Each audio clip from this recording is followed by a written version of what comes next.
Hello and welcome back to the channel guys. आज हम पढ़ रहे हैं डिसएडवांटेजेस ऑफ परसेप्शन। एडवांटेजेस और उसकी डेफिनेशन वगैरह मैंने पिछली वीडियो में कवर कर ली है। पहली जो आपका डिसएडवांटेज है वो है मिसअंडरस्टैंडिंग।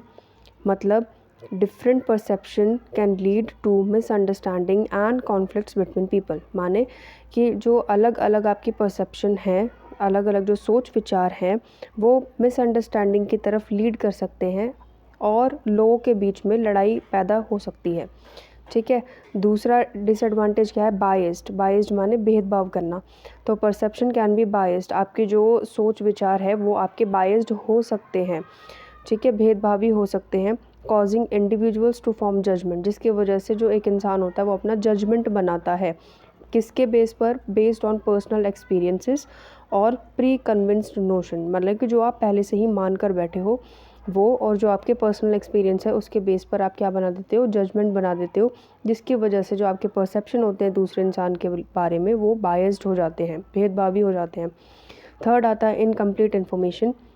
मतलब people might rely on incomplete information. जो लोग बाग होते हैं वो इनकम्प्लीट इन्फॉर्मेशन पे रिलाई कर जाते हैं, निर्भर कर जाते हैं, लीडिंग टू इनएक्यूरेट परसेप्शन, जिसकी वजह से वो क्या परसेप्शन बनाते हैं? इनएक्यूरेट बनाते हैं। माने कि वो एक्यूरेट नहीं होता, सही नहीं होता।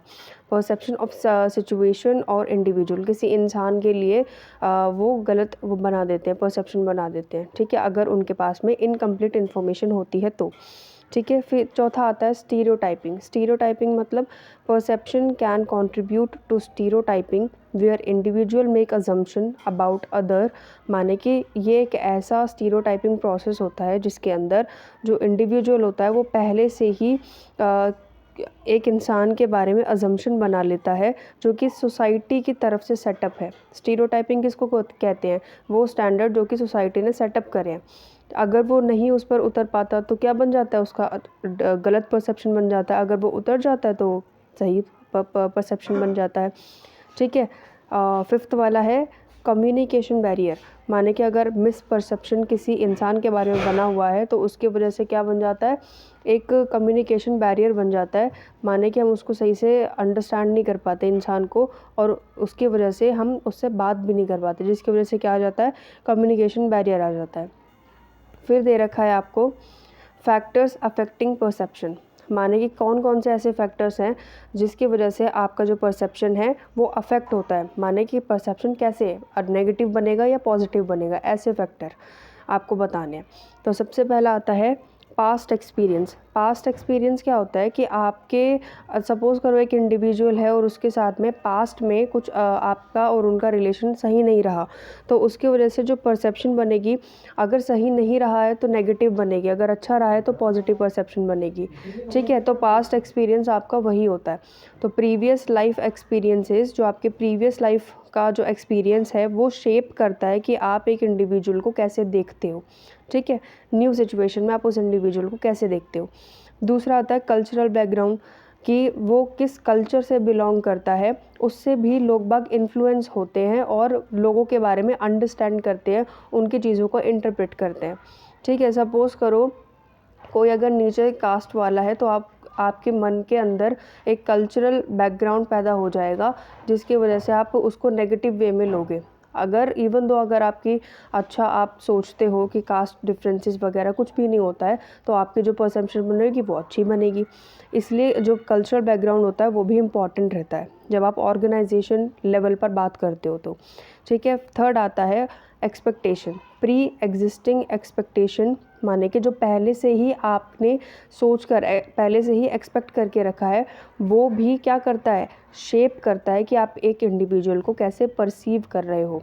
ठीक है। Shape how individuals perceive events और पीपल, लोगों को कैसे परसीव कर रहे हैं वो, ये आपकी प्री एग्जिस्टिंग एक्सपेक्टेशन पर भी निर्भर करता है कि आप पहले से ही उससे एक्सपेक्ट करके रखे हुए हो, और वो नहीं अगर वो कर पाता तो आपकी जो परसेप्शन बनती है वो नेगेटिव बनती है। फोर्थ आता है इमोशनल स्टेट। माने कि एक इंसान की जो इमोशनल स्टेट होती है वो भी परसेप्शन को अफेक्ट करती है। जैसे अगर किसी की इमोशनल स्टेट अच्छी नहीं है, माने कि वो बहुत ज़्यादा डिप्रेस्ड है, उसको एंजाइटी वगैरह हो रही है, तो उस टाइम पर अगर एक इंडिविजुअल अपनी परसेप्शन बनाना चाहेगा तो वो नेगेटिव ही बनेगी।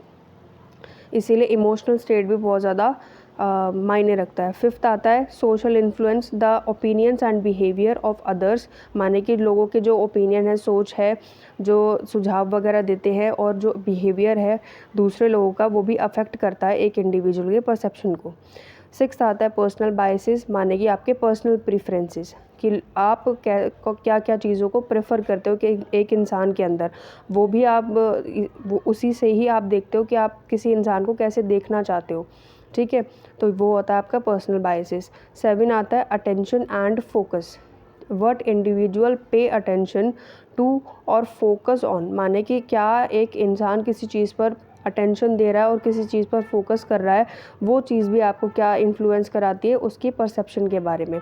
अगर वो बहुत ज़्यादा मोर अटेंटिव है, फोकस्ड है, तो उसकी परसेप्शन कैसी बनेगी, अच्छी बनेगी, और अगर वो नहीं फोकस कर पा रहा है तो उसकी नेगेटिव बनेगी।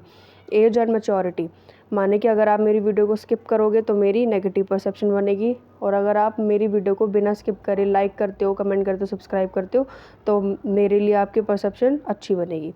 8 है age and maturity, age and maturity level भी प्ले करता है रोल क्या करने में, जैसे in how individual interpret and respond to stimuli, माने कि अगर आपकी एज अच्छी है, आप मैच्योरिटी लेवल आपका बहुत अच्छा है, तो उसकी वजह से भी जो आपकी परसेप्शन है दूसरे लोगों में वो बहुत बढ़िया बनेगी।